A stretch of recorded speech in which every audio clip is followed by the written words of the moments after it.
எங்கும் புத்தாண்டு கோலாகலம், சிறப்பு பிரார்த்தனைகள், இளைஞர்களின் ஆடல் பாடல்கள். தமிழ்நாட்டில் நல்லாட்சி அமைய அனைவரும் ஒற்றுமையுடன் பாடுபடுவோம். கேப்டன் விஜயகாந்த் புத்தாண்டு சபதம். ஸ்பெக்ட்ரம் ஊழல், நாடாளுமன்ற கூட்டுக்குழு விசாரணை வேண்டும் என்பதில் மாற்றமில்லை.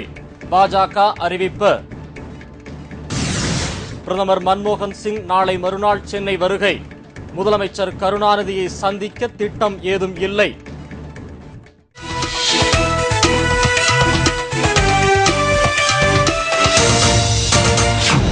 வணக்கம். வணக்கம். விரிவான செய்திகள். புத்தாண்டு கோலாகலம் புவியெங்கும் காணப்படுகின்றது. ஊழல், லஞ்சம், வரலாற்றில் காணாத கையாடல்கள் போன்றவை நடந்த 2010ஆம் ஆண்டு இன்னும் சில நேரங்களில் காலாவதியாகி போகிறது.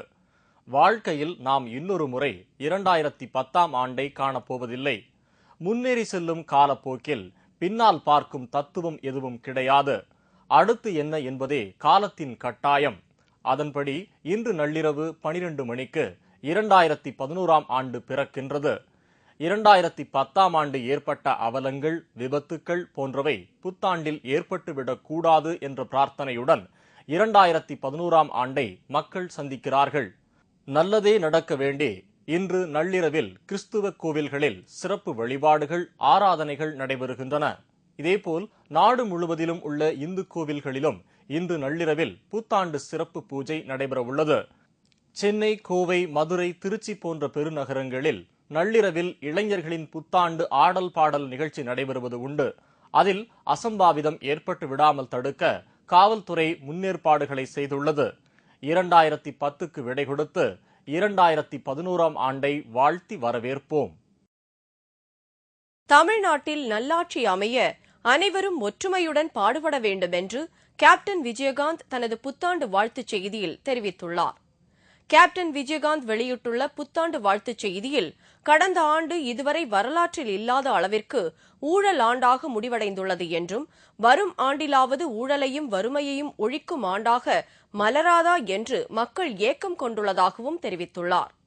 நாள் முழுவதும் உழைத்தாலும் போதுமான அளவு ஊதியம் இல்லாமல் உண்மை உழைப்பாளிகள் வறுமையில் உழல்வதாகவும், ஆனால் ஊரை ஏய்த்து பிழைப்பவர்களும் பிறர் உழைப்பை சுரண்டி வாழ்பவர்களும் சுக வாழ்வை அனுபவிப்பதாகவும் கேப்டன் விஜயகாந்த் வேதனை தெரிவித்துள்ளார்.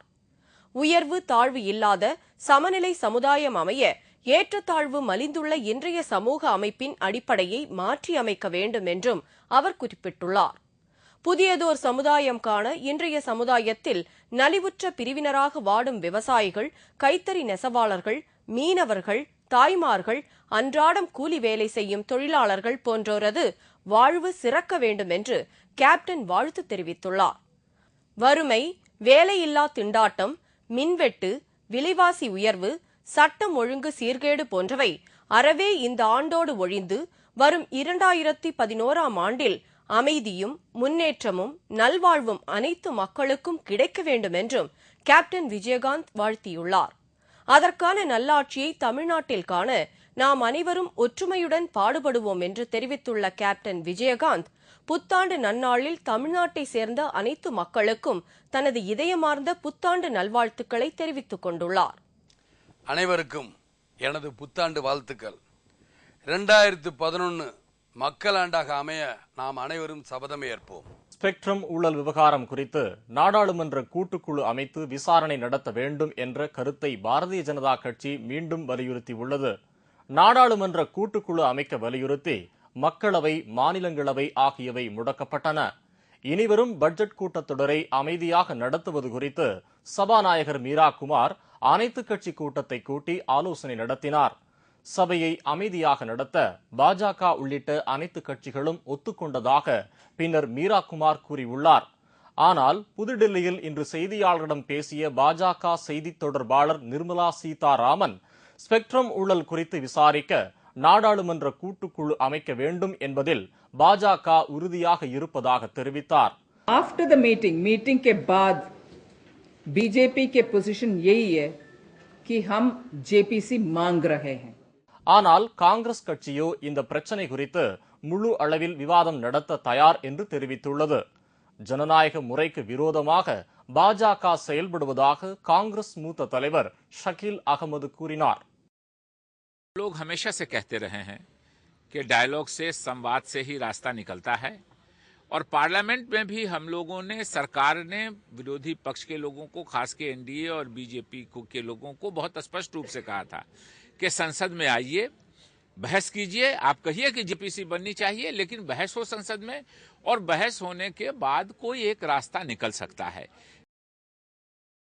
பிரதமர் மன்மோகன் சிங் நாளை மறுநாள் ஞாயிற்றுக்கிழமை இரவு சென்னைக்கு வரும்போது முதலமைச்சர் கருணாநிதியை சந்தித்து பேசுவதற்கான எந்த திட்டமும் வகுக்கவில்லை என தெரிகிறது. ஞாயிற்றுக்கிழமை இரவு 7:45 மணிக்கு சென்னைக்கு வந்து சேருகிறார். விமான நிலையத்தில் அவருக்கு வரவேற்பு அளிக்கப்படுகிறது. பின்னர் கிண்டியில் உள்ள ஆளுநர் மாளிகையில் பிரதமர் தங்குகிறார். 3ஆம் தேதி காலை 9:30 மணிக்கு மீனம்பாக்கம் பழைய விமான நிலையத்திலிருந்து அங்கு ஃபோர்டு கார் தொழிற்சாலை வளாகத்தில் உள்ள ஹெலிகாப்டர் தளத்தில் இறங்குவார்.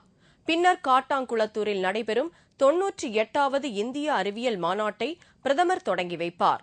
பின்னர் பகல் 1:15 மணிக்கு தனி விமானத்தில் டெல்லி செல்கிறார்.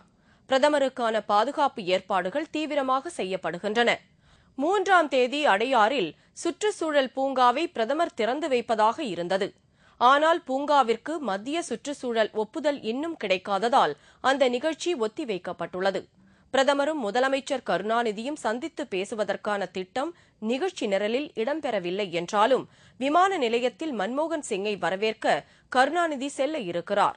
2ஆம் தேதி இரவு ஆளுநர் மாளிகையில் சில முக்கிய பிரமுகர்களை பிரதமர் சந்திக்கிறார் என்றாலும் முதலமைச்சர் கருணாநிதியுடன் பேசும் திட்டம் குறித்து எந்த அறிவிப்பும் வெளிவரவில்லை. சமையல் எரிவாயு சிலிண்டரின் விலையை கூட்ட மத்திய காங்கிரஸ் கூட்டணி அரசு முடிவு செய்துள்ளது. கச்சா எண்ணெயின் விலை ஒரு பீப்பாய்க்கு $92 உயர்ந்துள்ளது. இதனால் மத்திய அரசின் எண்ணெய் நிறுவனங்களுக்கு நஷ்டம் ஏற்பட்டுள்ளது. சமையல் எரிவாயு, டீசல் ஆகியவற்றை இறக்குமதி விலையை விட குறைவாக விற்பனை செய்கின்றார்கள். இதனால் Indian oil, Bharat petroleum, Hindustan petroleum ஆகிய எண்ணெய் நிறுவனங்களுக்கு ஒரு நாளைக்கு 225 கோடி ரூபாய் இழப்பு ஏற்படுகின்றது. சர்வதேச சந்தையில் சமையல் எரிவாயு விலை 60% உயர்ந்துவிட்டதாக பெட்ரோலியத்துறை அதிகாரிகள் தெரிவித்தார்கள்.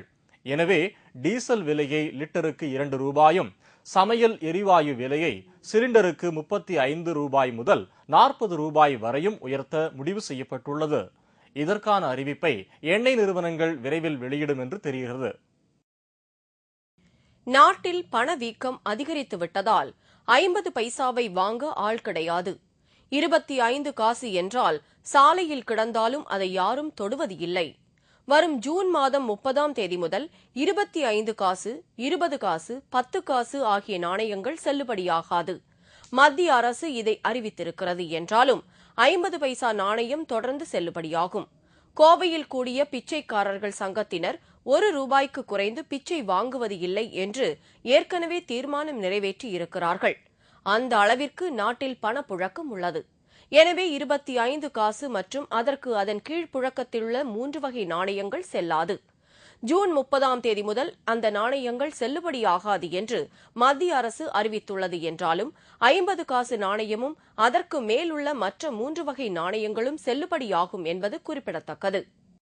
நமது கேப்டன் தொலைக்காட்சியின் நிகழ்ச்சிகள் அனைத்தும் இணையதளத்தில் நாளை புத்தாண்டு முதல் வெளியிடப்படுகின்றது.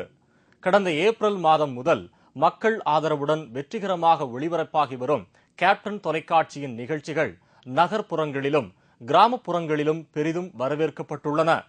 கேப்டன் தொலைக்காட்சியின் அனைத்து நிகழ்ச்சிகளும் தனி மகத்துவம் பெற்று பல்வேறு தரப்பினராலும் பாராட்டப்படுகின்றது. உலகம் முழுக்க அனைவரும் காணத்தக்க வகையில் கேப்டன் தொலைக்காட்சியின் நிகழ்ச்சிகள் அனைத்தும் இணையதளத்தில் நேரடியாக ஒளிபரப்பப்படுகின்றன. கேப்டன் தொலைக்காட்சியின் நிகழ்ச்சிகளை www.captainmedia.in என்ற இணையதளத்தில் நேரடியாக பார்க்க முடியும். நாளை புத்தாண்டு முதல் கேப்டன் தொலைக்காட்சியின் நிகழ்ச்சிகள் அனைத்தையும் இணையதளத்தில் 24 மணி நேரமும் கண்டு மகிழலாம். இத்துடன் செய்திகள் நிறைவடைந்தன. மீண்டும் செய்திகள் இரவு 10 மணிக்கு. உங்கள் பிரச்சனைகளுக்கு உடனடி தீர்வு காண 30134600 என்ற கேப்டன் டிவியின் தொலைபேசி எண்ணுக்கு தொடர்பு கொள்ளுங்கள். வணக்கம். வணக்கம். है।